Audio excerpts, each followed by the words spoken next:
Bon, Meir, amène de la blanche demain. C'est quoi ça? La blanche. J'ai apporté de la blanche. Très bien. Écoutez-moi, les amis. Donc, hier, on a développé de nombreuses notions, de très nombreuses notions. Et j'aimerais, comment dirais-je, vous faire. Je vais essayer de vous faire un résumé. Je vais essayer. Parce que c'était très. Voilà. Et après, vous allez un petit peu faire Khazara, je pense. Parce que c'est important, je pense, les notions qu'on a dit hier. Et c'est dommage de les oublier. Parce que quand vous allez relire cette Gemara dans un mois ou 2 mois, je pense qu'il restera que les questions. Donc, c'est dommage de perdre les acquis qu'on est en train d'essayer d'amasser. Donc, Bekitsour. Bekitsour. Donc, on a essayé d'évoquer un certain nombre de points. Première idée qu'on a évoquée, c'est on a donc une marloquette entre Benzoma et Chachamim. Quant à savoir, qu'est-ce qu'on fait du mot kol? C'est-à-dire, de nos jours, on doit tout le monde est d'accord qu'on doit mentionner, on doit se rappeler la sortie d'Égypte au moins une fois par jour. Tout le monde est d'accord, de nos jours. Maintenant, il y a marqué kol. Kol m'apprend que, ça suffit pas. Et Benzoma, il dit, il faut même la nuit. Et Chachamim, ils disent, la nuit, non, mais même les mots Mashiach. Alors, pour quelle raison ils sont tous d'accord qu'il y a un plus grand devoir de se rappeler le jour que la nuit? C'est le jour qu'on fait la mitzvot. Chazak ou Baro. Donc, on a expliqué que la raison pour laquelle il faut se rappeler la sortie d'Égypte, même si certains le disent, j'ai du mal à comprendre cette opinion. Certains disent oui, ça, on se rappelle des miracles, et que Hachem il est fort, ça renforce la Midat Habitachon. Cette opinion, j'ai du mal à la comprendre, parce que dans ce cas-là, la Emouna, ça aurait été plus le soir que le jour. Emouna techa balelot. Emet ve Emouna. Si c'était ça la notion. A priori, ça aurait été plutôt la nuit. Quand est-ce qu'il y a eu l'inissime en Égypte? La nuit ou le jour? La nuit. Le jour, c'était la libération. La nuit, c'était l'énissime. Donc, déjà par rapport au vécu, qu'on a besoin de Emouna plus la nuit que le jour, ça aurait été, la nuit aurait été plus prioritaire que le jour. Et par rapport à l'histoire du peuple juif, les miracles étaient la nuit et pas le jour. Le jour, il n'y a pas eu de miracle. Enfin, il y a eu le Kfitsat Aderer, il y a eu qu'Hachem nous a accueillis par des Kavod, mais ce n'est pas les miracles qu'on mentionne par rapport à Yitzhak Mitzrayim, ce qui est le jour. Ce qu'on mentionne, c'est Makat Bechorot, ouais. C'était la nuit. Donc, si tu me dis que l'enjeu, c'est par rapport à la Emouna, c'est pour ça qu'on doit se rappeler la sortie d'Égypte. Première question, pourquoi le jour, c'est plus important que la nuit? Deuxième question, on n'en dit pas un mot dans Parashat Tzitzit. On rappelle la sortie d'Égypte, mais on ne dit pas un seul mot sur les miracles. Si c'était pour rappeler les miracles, alors rapporte-moi la Parashat Bikurim, ouais, Bead Chazaka, Uzron Netouya. Ça manque pas les parachutes où la Yitzhak Mitzrayim vient évoquer les miracles.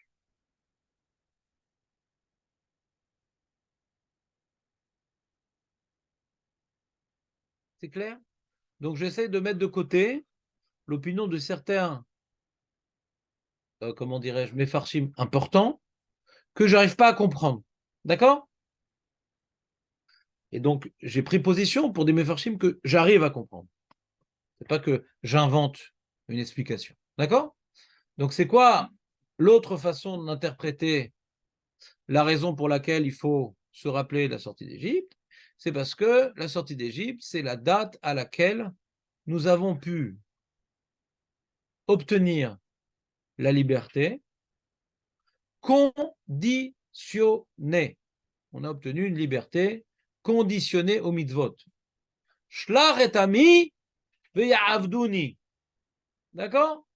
Donc, quand maintenant on se lève le matin, il est important c'est une nouvelle unité de liberté que la vie nous offre, on sort de l'esclavage de la nuit, on dit voilà, pour cette journée doit être consacrée au mitzvot. De la manière que la Israël sortit le matin pour se consacrer au mitzvot, on se lève le matin pour se consacrer au mitzvot.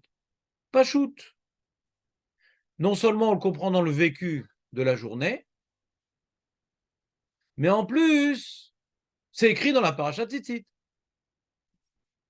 qui est marqué, ouais, Ani Hashem Yot Larim Elohim, Ani Hashem. Donc, je vais sortir d'Égypte pour que je devienne votre Dieu. Et quand la Torah dit Ani Hashem Elokechem, à de très nombreuses reprises, c'est ne fais pas ci, fais ça, Ani Hashem Elokechem. Le Ani Hashem Elokechem vient tout le temps exprimer tu es obligé d'obéir parce que je suis votre Dieu. Donc, la sortie d'Égypte, donc tu es obligé de m'obéir. C'est bon? Non, moi je comprends pas du tout pourquoi. C'est un résumé. Les interventions, c'est plus tard. Ah, non, tu dis d'accord, alors je peux intervenir. Non, d'accord, c'est une façon de parler. Ah, d'accord. D'accord? Non. C'est une façon de parler. C'est bon pour l'instant. Donc, on comprend dans l'idée du matin, enfin de la journée. On comprend dans la paracha Tzitzit. Très bien. Et grâce à ça, on comprend que la nuit, qui n'est pas un moment d'action, ou presque pas. De la même manière, il n'y a presque pas de mitzvot la nuit, il n'y a pas de korbanot la nuit, il n'y a pas de loulav la nuit, il n'y a pas de halel la nuit, il n'y a pas de marloquet, mais il n'y a pas de tfilin la nuit, il n'y a pas de tzitzit la nuit. Ouais. Vechoulé, vechoulé, vechoulé, il y a beaucoup de mitzvot. C'est rare les mitzvot qui a la nuit et pas le jour. Ouais. Souvent, c'est l'inverse. Et quand c'est mitzvot la nuit et pas le jour, il faut justifier. En général, ayom la sotam. La journée, c'est le moment où on agit. Ouais. Et le soir, c'est plus le moment où on dort, on étudie la Torah. On n'est pas dans l'action. On est chez soi à la maison. C'est bon? Donc, la question est de savoir, alors, si c'est tellement clair que ça doit être intimement lié au jour, alors pourquoi on rajoute même la nuit, du coup? Pourquoi on rajoute même la nuit, du coup?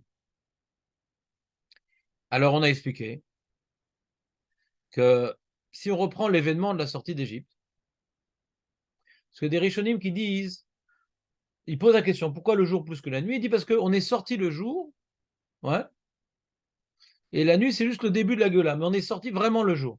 Comme ça, il rapporte Satar Rishonim, il y a le Kesef Pishté qui partage ça, il y a le Méri, etc. On est sorti le jour. Alors, j'essaie de comprendre c'est à quoi on est sorti le jour. La liberté était le jour. Mais le début de la Géoula, c'était la nuit. Qu'est-ce qui s'est passé la nuit?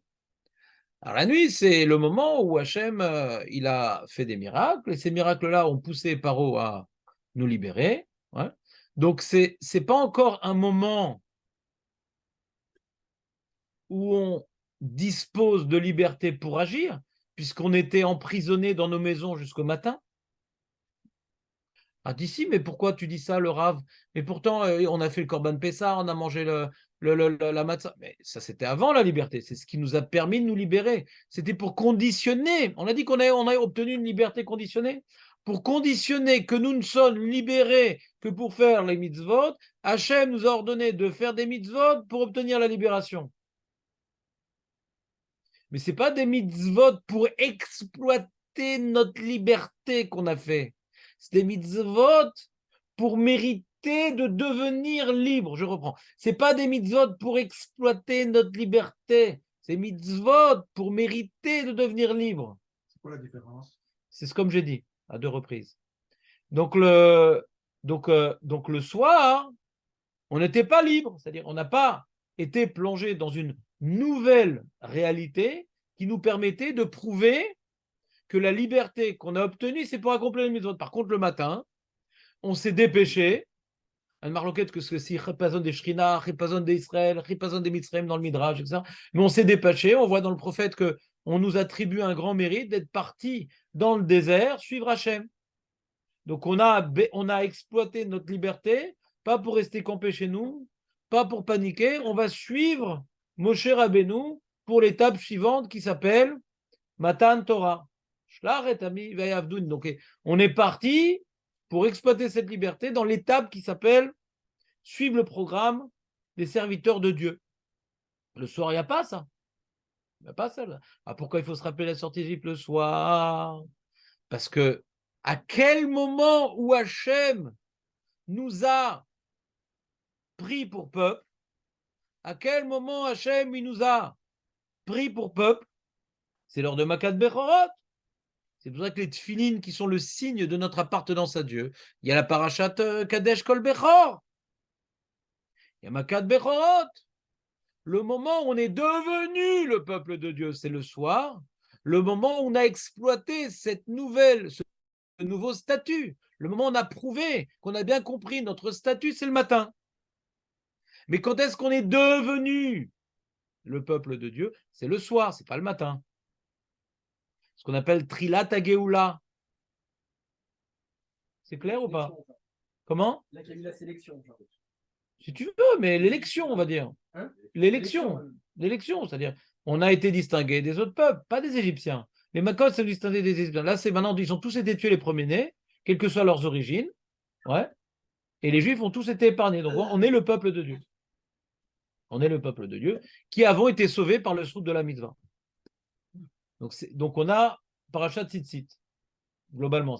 Ani Hashem Elokechem, ouais. Liot lahem l'Elohim, il nous a sortis pour qu'on devienne son Dieu. Celui qui a choisi Dieu, il a pu sortir d'Égypte. En réalité, on a tous choisi Dieu. On n'est pas dans Makat Rocher. Ouais, tout l'âme Israël a été épargné parce que, bon, Hachem, il y a eu une sélection, comme tu dis, mais avant, il n'y a pas eu de sélection. Il y a eu une sélection du Ham Israël par rapport aux autres peuples, j'ai compris. Ouais. Dans le pshat, il y en a une ou deux, je crois. Dans le Midrash, il vient mélanger. Et dans le pshat, c'est dans les animaux. Ouais. Mais je ne sais pas si celui qui n'était pas égyptien, il était frappé.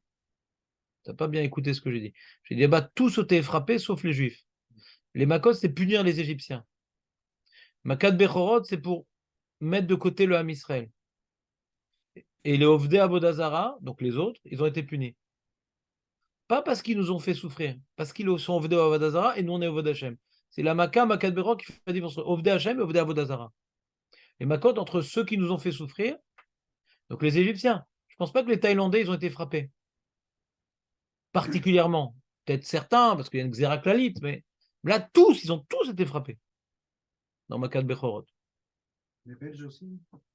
Ça, depuis ça, c'est tout le temps. Ouais, c'est bien. D'accord. Ils sont nés pour ça, ouais.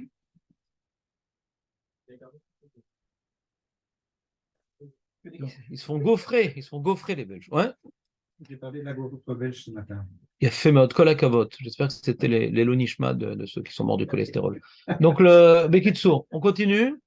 Samuel, calme-toi. On fait un cours important. J'aimerais que tu. C'est important d'aérer, c'est vrai, mais c'est moi qui aère. Donc, on reprend. Non, ne projette pas. On va tout dire. Mais bah, je t'écoute quand même. Je n'ai pas le droit, mais je t'écoute quand même. Non, c'est pas assez probant. Bon, c'est le début, ok, mais c'est pas le tafès, quoi. Non. Chachamim, eux, ce qu'ils ont comme problème, tu dis, c'est tellement beau ce que j'ai dit, pourquoi Chachamim ne sont pas d'accord? Très bien. Déjà, il est marqué Yeme Chayecha. Déjà, en termes techniques, quand tu veux faire une dracha, je vais se faire un rivouille dans Yom, pourquoi dans Laïla? Déjà, techniquement. Et deuxièmement, c'est étonnant que quand le Mashiach va venir, on va complètement oublier. Et ça, j'aimerais expliquer ce point-là. Il y a un problème de Svara. Comment on va complètement oublier? C'est quand même. Alors, j'essaie d'expliquer ce point-là. Ce que j'ai expliqué hier, c'est la chose suivante. La marloquette entre Chachamim et Benzoma, elle n'est pas énorme. C'est-à-dire que quoi? C'est-à-dire que les deux sont d'accord que le col vient rajouter que ça ne suffit pas de se subordonner grâce à la libération. Ça ne suffit pas. Il faut aussi rappeler le moment où nous sommes devenus peuple de Dieu. Donc, Ben Zoma, il dit le moment où on est devenu peuple de Dieu, c'est la nuit. Donc, faut expliquer, faut donc se rappeler qu'on est devenu peuple de la nuit et prouver le matin hein, qu'on est bel et bien le peuple de Dieu. Chachamim disent, Nachon, que la motivation de faire les mitzvot après Kibbutz Galiot et la venue du Messie, ça ne sera plus la sortie d'Égypte, parce qu'on a une nouvelle manifestation divine, encore plus forte par rapport au miracle, par rapport au caractère universel. C'est plus les Égyptiens et la région, c'est le monde entier qui va devoir admettre que Dieu existe et que nous sommes son peuple. Eh bien, donc, la motivation. Ah ouais là.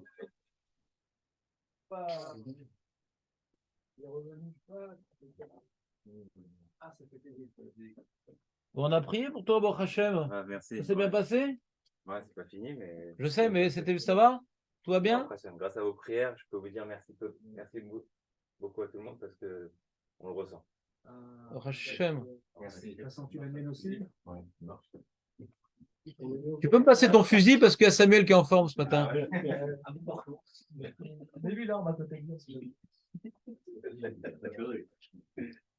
Très bien. Tu es là pour combien de temps? Demain matin, d'accord.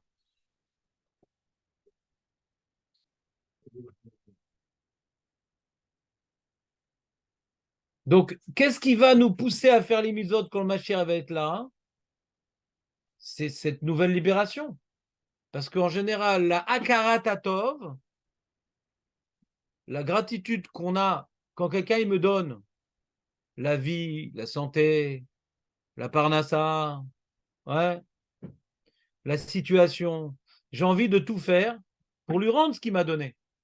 Donc quand il va tout nous redonner à quelque jour, Limot Mashiach, eh ben on aura, qu'est-ce que je peux faire pour toi? Tiens, je te passe un bouquin, tiens. Ah, c'est sympa et tout. Ah, mais je connais, c'est la Torah. Bah oui, c'est tout ce que tu as besoin de faire, c'est tout. C'est tout. Tu veux me faire plaisir? Construis-toi, ça me réjouit. Comme un père avec son fils. D'accord? Donc, qu'est-ce qui va nous motiver d'accomplir? Ce sera plus de cette Mitzrayim. Parce que qu'est-ce qu'on aura dans notre cœur pour nous pousser à nous subordonner à Dieu quand il y aura le Mashiach? C'est les miracles de Kibbutz Galouyot. Donc, il ne faudra plus mentionner a priori la sortie d'Égypte, dit Benzoma. Parce que c'est ça qui va nous pousser à faire les mitzvot. Mais pourquoi alors, Chachamim, ils disent qu'il faudra continuer à mentionner la sortie d'Égypte? Parce que pourquoi il y a les miracles de l'Imot HaMashiach? Parce que Hachem, il a décidé de nous sauver. De sauver qui? Le peuple élu. Parce qu'il y a un projet avec qui? Avec le peuple élu. Et quand est-ce qu'il a commencé à être contracté, ce projet? Ce fameux 15 Nissan, au soir, on est devenu son peuple. Si on n'avait pas fauté la faute du veau d'or, on aurait dû enchaîner sortie d'Égypte, don de la Torah, en Eretz Israël, et fini l'histoire. C'est le début du projet qui a été un petit peu rallongé, le projet. Mais il commence où le projet? Donc tu dois maintenant puiser l'origine du projet. Ça suffit de dire Hachem, je suis reconnaissant, reconnaissant, reconnaissant. Oui, mais pourquoi Hachem il a fait ça? Et pourquoi tu es obligé de faire les mitzvot? D'accord, tu as une gratitude. Mais à l'origine, tu es devenu le peuple qui doit faire les mitzvot en Égypte. Donc autant Benzoma que Rahamim sont d'accord que l'essentiel de la journée, c'est pour accomplir les mitzvot. Qu'est-ce qui me motive? Les chassadim qu'on a reçus. C'est quoi les chassadim jusqu'à Yom Mashiach? Les chassadim dévoilés, c'est la sortie d'Égypte. On n'a pas d'autre plus grand chassadim que la sortie d'Égypte depuis la naissance du monde. Ouais. Quand maintenant il y a les Mashiach, c'est quoi les chassadim qui nous motiveront à faire les mitzvot, qui nous rappelleront qu'on appartient à Kadosh Baruch Hu, qu'on lui doit tout? C'est l'imot Mashiach, mais c'est d'Argamour. Mais quand est-ce qu'on est devenu le peuple de Dieu? Sur ça, il n'y a pas de marloquette entre Chachamim et Benzoma. On est devenu le peuple de Lion Mitzrayim. C'est clair? Ça, c'était la première partie du cours. Et j'ai illustré cette idée-là par Sukkot et Pessah. Tu te rappelles, Nathan, ou pas? Pessah et Sukkot. Exactement. D'accord? Je me suis fait un mal de chien. Vous expliquer tout. Ouais. Et donc, j'essaie de vous réexpliquer l'histoire. Ouais. La fête de Pessah et la fête de Sukkot ont de nombreuses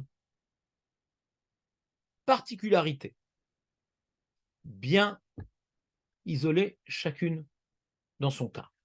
Pessah et Sukkot, c'est très différent. Pessah, il n'y a pas marqué dans la Torah sur Pessah Vesamarta. Rachim la prennent, ils viennent extraire de Sukkot pour le jeter dans Pessah. Il n'y a pas écrit Vesamarta, il n'y a pas écrit Vesamarta. Dans Sukkot, c'est manière, il y a marqué Vesamarta, mais on a plein de mitzvot à Sukkot. On n'a pas d'interdiction. Tout ce qui est interdit à Sukkot, c'est ce qu'on appelle un Issour assez. Il y a ce qu'on appelle un lota assez, lota assez. Et tassé, quand on dit tassé, quand par exemple je mets un vêtement à quatre coins sans tzitzit ou qui sont déchirés, j'ai pas fait un Issour. J'ai témé vatel un assez. Ça s'appelle un Issour assez. Vous êtes avec moi là? Issour assez. Et donc on ne peut pas me frapper pour ça. Il faut que ce soit un lota assez pour frapper. Le Bedi ne peut pas frapper pour un Issour assez. D'accord? C'est un chidouche, ça, parce que tout est- Non, c'est pas Ridou. Maintenant, qu'est-ce qui se passe à Pessah? À Pessah, il y a 7 jours de Issour, karet, où je ne peux pas manger de pain. Il y a juste le soir des mitzvot. Pessah, matzah au Maroc. D'accord? Juste le soir. C'est mitzvah du soir, et tout le reste, c'est des Issourim. Sukkot, il n'y a pas de Issour. Ni le premier soir, il n'y a aucun Issour à Sukkot. C'est que des mitzvot. Ouais. Et quand tu lis la Torah, ces mitzvot qui ne sont pas particulièrement la nuit, puisque la mitzvah de la Souka, c'est le jour et la nuit, et le Lulav, c'est que le jour, et le Hallel, c'est tous les jours de Sukkot, que le jour. Donc c'est plus le jour Sukkot que la nuit. Et Pessah, c'est plus la nuit. C'est clair? Pessah, c'est plus des souris, ouais, parce qu'il y a une seule mitzvah, c'est le soir, et Sukkot, c'est que des mitzvot. Donc c'est, comment je vous explique ça? De la même manière. Il y a une date qui célèbre le moment où Hachem nous prend pour peuple. Ouais. Il vient nous assujettir. Donc, Pessah, on sent la subordination. Déjà, la préparation de Sukkot. Attention qu'il n'y ait pas de ramesse, etc. Le roi vient chez moi. Ouais, je l'invite à faire attention que tout soit nickel. Ouais. Il y a un parad à Pessah. Karet. Ça fait peur, Pessah. C'est pour ça qu'on dit Pessah, Saméar, Vekacher. Vepurim, Kacher, Vesaméar. C'est souvent à Pessah, il est plus Kacher que Saméar, et Purim, il est plus Saméar que Kacher. Donc on inverse en général, on dit Pessah, Saméar avec Kacher. Parce que des fois, il n'est pas Saméar, tellement tu as les nervim de ces trucs. Faire attention aussi de garder un peu de Simcha à Pessah. La Torah elle-même ne parle pas de Simcha. Il n'y a pas de Simcha à Pessah dans la Torah. C'est un limoud qu'on apprend de Sukkot. Il n'y a pas de Simcha. À l'origine, ce n'est pas Saméar. C'est un grand part, parce que c'est le moment où Hachem nous a achetés. C'est Makat Bechorot, qui n'était pas rigolo, Makat Bechorot. L'âme Israël, dans leur maison, il nous a dit, le Rabbi Noël il a rapporté un midrash, ils avaient peur dans Makat Bechorot. Ouais. Le Hachem leur a dit, si tu sors de la maison, tu te fais tuer même après Chatzot. Donc c'est un moment de parade, un moment d'assujettissement, un moment de subordination, un moment où le roi nous prend pour peuple. C'est quand même la délivrance. Une seconde. C'est pas la délivrance, ouais, c'est le moment où il nous acquiert. Il n'y a aucune délivrance le 15 au soir, aucune délivrance. Il y a paro à lâcher, mais on n'est pas encore libre. Ça, c'est mes fourrages Agmara, tête de brachot, que c'est pour ça que Rabbi Yosha ben Levi dit qu'on n'est pas obligé d'être sommaire, Geoula les tfilar, vite, parce qu'il n'y a pas de délivrance le soir. C'est que le matin, la délivrance. Rabbi Yosha ben Levi, il tranche. On n'a pas besoin d'être sommaire, Geoula les tfilar, vite. Parce que la Geoula, elle était le matin, elle n'était pas le soir. Et Rabbi Yochanan dit non, ça a commencé la Géoula. J'explique ça quoi a commencé la Géoula. C'est là où Hachem nous a pris pour peuple pour nous libérer. Mais on n'a pas encore goûté à la liberté. Paro a été brisé, mais on n'est pas encore libre. D'accord? On a changé de propriétaire, mais on n'a pas encore profité de notre nouvelle liberté. Le soir, on a changé de propriétaire. D'accord? Donc, ça c'est Pessah. Karet. Ouais. Et qu'est-ce qui se passe le jour? Il n'y a plus rien le jour, à Pessah. Il n'y a aucune mitzvah le jour. Il n'y a que des interdits. C'est-à-dire c'est 7 jours de subordination. Avec une mitzvah pour donner un sens. Pourquoi on fait une mitzvah le soir? C'est pour donner un sens à cette subordination. Donc on fait la Gada de Pessah. Pourquoi on ne mange pas de Trametz au fait? Pourquoi? Donc il y a toute une mitzvah le soir de donner un sens à ces 7 jours. D'accord? Mais le Icar, ouais, c'est donc d'intérioriser qu'on appartient à Kadosh Baruch. Ça, c'est le Pessah. Sukkot, Al-Shem, Tachanat, Sukkot. C'est quoi Sukkot? C'est la première halte des Bnei Israël après leur sortie d'Égypte. C'est leur premier repas d'hommes libres. Donc c'est le moment où ils ont pu profiter. C'est le moment où ils ont pu profiter de leur liberté. C'est ça le nom de Chag HaSukkot. C'est la fête non pas de la délivrance, mais la fête de la liberté. D'accord? Vous voyez la différence? C'est ça qu'a marqué Vessa Martha. Là, on profite de la liberté. Et c'est pour ça hein, que Hachem, il a mis que Sukkot se passe en Tishri. Que c'est quoi le moment où on se semble le plus libre? C'est après Yom Kippour. La manière que eux, après avoir fait le Korban Pessah, ils ont aussi à se libérer de l'Avodah Zara. Ils ont une nouvelle destinée devant eux. Une nouvelle vie s'offre à eux. Le meilleur endroit dans l'année où on s'est séparé de nos avérotes et une nouvelle vie qui s'ouvre à nous. Et on se sent libre à Sukkot. On a été libéré de nos avérotes. C'est une liberté spirituelle. Et c'est pour ça qu'on nous donne plein de mitzvot. La manière qu'on les a libérés pour faire plein de mitzvot, c'est la fête où il y a le plus de mitzvot. À chaque instant, tu peux faire une mitzvah quand tu es dans la soukha. Tu peux faire kasher dans l'oulav, tu peux faire meouda. Il y a même la notion de faire plus. Pas parce que tu es bnébraki, parce que tu suis le Shulchan Aruch, tu peux faire plus. Pas des chumrot d'angoisser. Chumrot balalacha. C'est la seule fête où il y a des chumrot définis. Il y a toujours une notion de chumra, mais là c'est défini. Voilà. Ce serba minime, ils sont meouda ou ils sont kasher. C'est défini par l'alacha. Avec des halachot très précises. Pour te donner la possibilité d'exploiter cette liberté, pas dans le minimum syndical, dans le maximum. D'accord? C'est clair? Rosh Hashanah, c'est aussi la Simcha. S'il te plaît, Samuel, je te demande vraiment j'aimerais, ça me De toute ferait façon, de la je suis parti dans 13 peine. minutes. D'accord, très bien, mais je voudrais laisser quand même le fusil à Aurel. Donc, Non, Rosh Hashanah. en plus, tu as la tête ronde et tout, ça ressemble à une. Donc, Ah, il quoi? Non, dites-le. plein de cercles comme ça. Donc, Dites-le. je te dis pas. Une pomme de terre. Non, pas du tout, il y a plein de cercles. Ouais. Donc, c'est clair, vous êtes avec moi, Pessar, Soukot?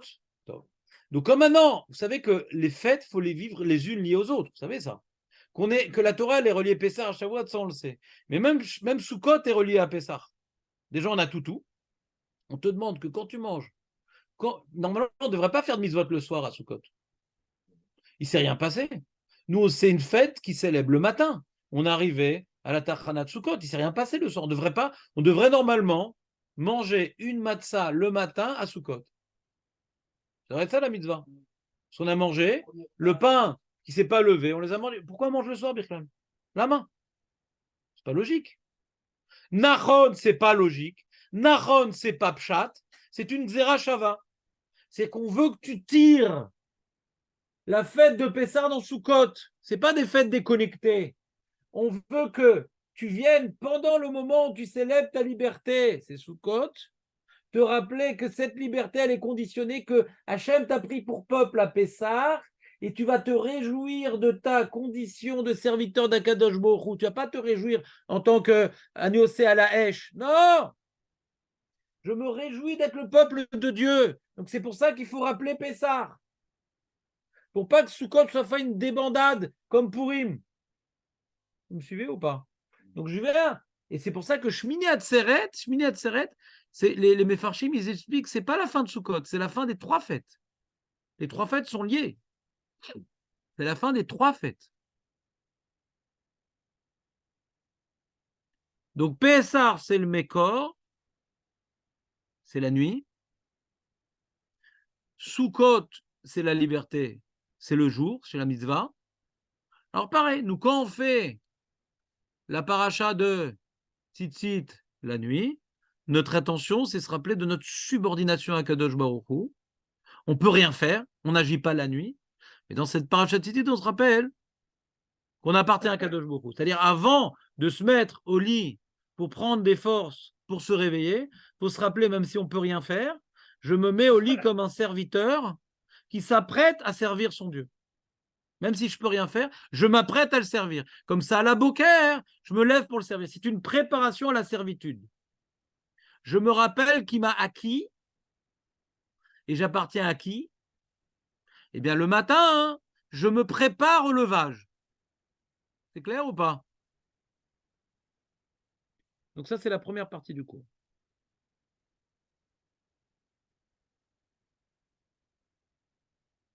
Une question? Non. C'est clair ou pas? À part Samuel, c'est clair? Comment on avait répondu par rapport à Benzema si toutes les liées qui sont liées, toutes les méthodes qui sont liées à la Yetset Mitzrayim, après ma chère, qu'est-ce qu'il pense Benzema de ça? On a répondu à ça. Donc, j'arrive pas à me rappeler. Bah, demande à Julien. Julianus. Julien. Hein? Qu'est-ce qu'il pense Benzema à toutes les méthodes qui sont liées à la sortie des livres après ma chère? Elle continue, elle continue. C'est plus après, c'est juste sur la. Comment? C'est juste sur la méthode d'Israël, quoi. Il y aura la plus grande qui va arriver. Après, ce Zécher, après ça, Zécher, comme ça, après, je revois toutes les méthodes qui sont liées à Israël, ça, il a pas dit. Alors, je vais expliquer ce que dit Julien, si tu me permets. Quand maintenant, on vient maintenant faire un certain nombre de mitzvot, Zechet Tzed Mitzrayim. Donc, on a Pessar, Shavuot, Vesukot. D'accord? Donc, maintenant, on vient maintenant accomplir des mitzvot Maasiot. Ouais? C'est-à-dire que maintenant, on doit, comment dirais-je, non pas intérioriser des idées. Ouais? C'est pas une prise de conscience. Kriyat Shema, c'est une prise de conscience. C'est des mitzvot. D'accord? C'est des mitzvot. Les mitzvot, on n'annule pas les mitzvot. Là, tu l'as vu. Maintenant, la prise de conscience, on ne l'allume pas non plus. C'est pas une mitzvah, c'est qu'une prise de conscience. C'est une mitzvah. C'est une mitzvah. C'est une mitzvah. Il n'y a aucune prise de conscience dans les tefilines.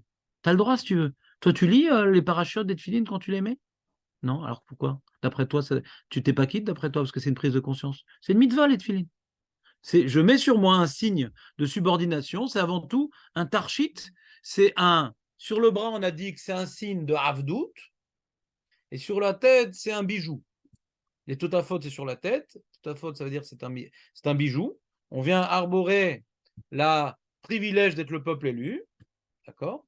Et sur le bras, j'accroche mon bras pour dire que j'appartiens à Kadosh Baruch Hu. Donc il y a la notion de Avinu, Malkeinu. D'accord?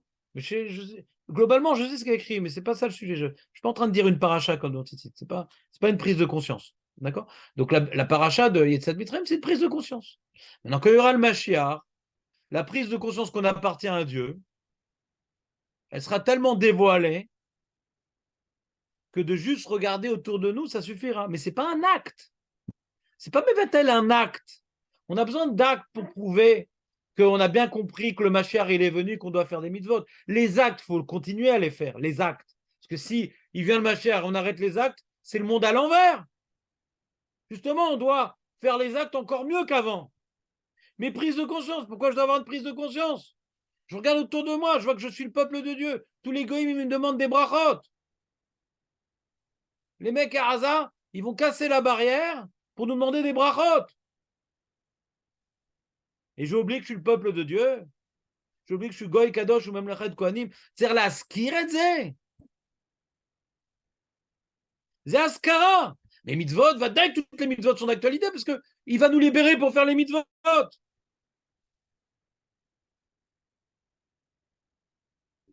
Le schéma, c'est la seule prise de conscience. Le schéma, c'est quoi le schéma? C'est prendre conscience que Hachem est Echad, prendre conscience qu'il faut l'aimer. C'est une méditation. La tefila, ce n'est pas une prise de conscience. On se tient devant le Méler, on lui parle. Schéma, c'est une prise de conscience. On médite à des véracités toraniques. C'est une méditation. Alors, quand tu as devant toi le truc, qu'est-ce que tu médites? Tes dents. Attends, Kadosh, je me Kohanim. D'accord?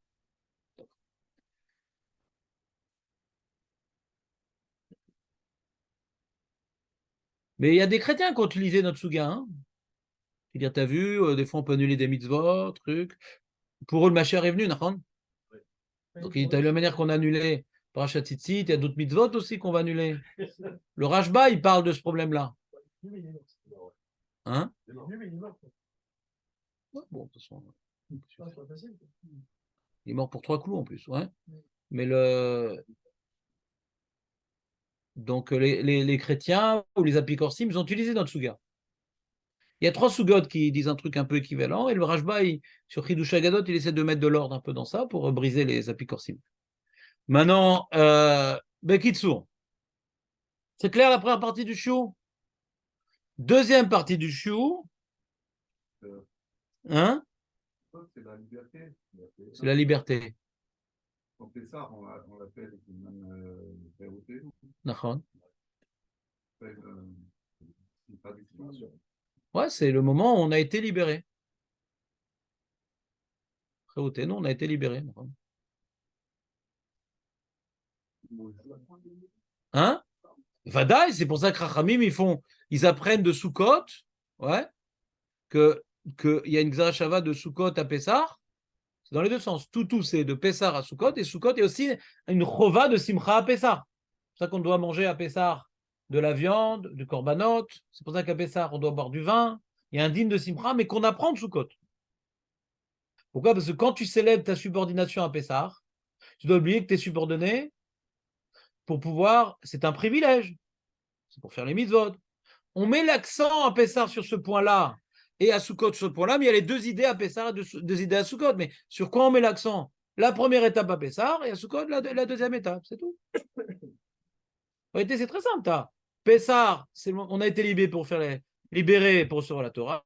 Shavuot, on reçoit la Torah. Ouais. Et Sukkot, on fête cette liberté. Alors, historiquement, on aurait dû faire d'abord Sukkot. Parce que d'abord, on est sorti, après, on s'est arrêté à la Tachanat Sukkot, et après, on a reçu la Torah. Chronologiquement. Et comme je dis que c'est pour jouir de la liberté, ce n'est valable de jouir de la vérité après Kippour. De sentir libre après Kippour.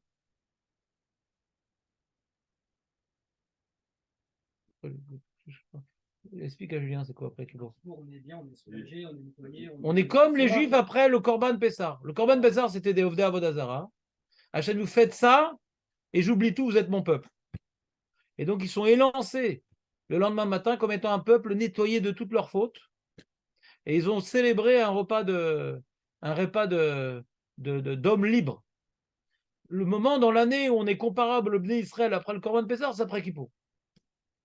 C'est une nouvelle destinée qui s'ouvre à nous. On sort de notre Égypte, on commence une nouvelle vie.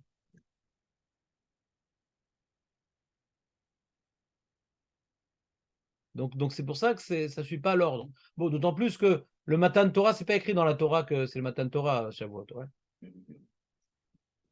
Matan Torah, c'est pas écrit dans la Torah. On le dit dans le Sidour, mais c'est pas écrit dans la Torah. Le Rivash, il dit que c'est une takana des Rabbanan, que c'est Matan Torah, que Shavuot, c'est Matan Torah, par Anshe Knesset Agdola. Mais avant, on disait même pas Matan Torah Tenu. Il dit le Rivash. Talmid Aran. Donc, il y a toute une discussion. Bémet, c'est quoi? Pourquoi on ne parle pas dans la Torah de Matan Torah? Est-ce que Bémet, c'est Matan Torah? Est-ce que c'est la date? C'est pas la date? C'est pas la date, ouais. C'est pas la date du Matan Torah Shavuot. Parce qu'il n'y a pas eu, il y a 51 jours depuis sortie d'Égypte jusqu'à. Et nous, on fait 50 jours. Donc, c'est pas la date. C'est pas la date. Alors, ça tombe pas loin, mais c'est pas la date. C'est manienne. Si on veut commémorer un événement, pourquoi c'est pas la date? Hein? Non, non. Toi, tu parles du mois. Moi, je parle de l'intercalage. Entre Pessah et Matan Torah, il y a 51 jours. Et nous, c'est tout le temps 50 jours. Ça, c'est par rapport à Kiddush HaChodesh. Que si maintenant le mois, il est plein, ouais, alors ça tombe Pourquoi le 6-7? Attends, toi, tu parles de la date de Shavuot. Ah, d'accord, c'est à dire. C'est où, je crois, c'est où 51 ou 52, je crois. Ouais, c'est pas 50, ouais. Maintenant, Si déjà on voulait que ce soit Matan Torah, alors pourquoi faire un intervalle? Fais une date précise. Déjà. Pourquoi ça doit être 50? Fais la date précise, la date du Matan Torah. On est coudin.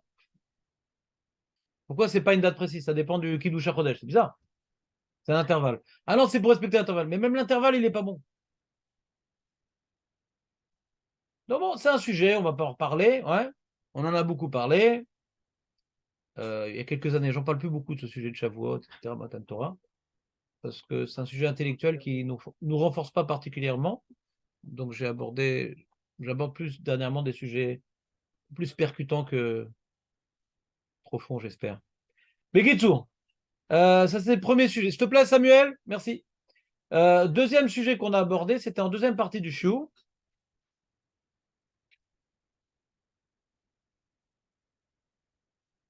Il est avec qui ça pour neutraliser l'autre? C'est Eli Wadavi. Eli, neutralise-le. Sépare-toi de lui. Hein? C'est chaud, toi aussi. Hein. Pas le fusil. Aujourd'hui, il n'y a personne qui veut me neutraliser car je suis très puissant aujourd'hui. Deuxième partie du cours. Deuxième partie du cours. On a rapporté la Gemara Yud Dalet Amud Bet. D'accord. Et ce que je vais faire maintenant, c'est que vous allez l'étudier vous-même, cette Gemara-là, et je viendrai en petit groupe, si vous avez des questions, vous répondre. Je pense que ce sera plus intéressant pour vous. C'est difficile d'étudier un mec qui parle d'écouter un mec qui parle pendant 1h30. Donc prenez la Gemara Yud Dalet Amud Bet, essayez de comprendre et de vous rappeler ce qu'on a dit. Et si vous ne vous rappelez pas, ce qui serait normal parce que c'était assez difficile, je suis là pour vous. Et après, on fera un résumé. Mais d'abord, que ce soit un résumé qui vous parle. Sauf la Gemara. Moi, je ne suis pas Gemara.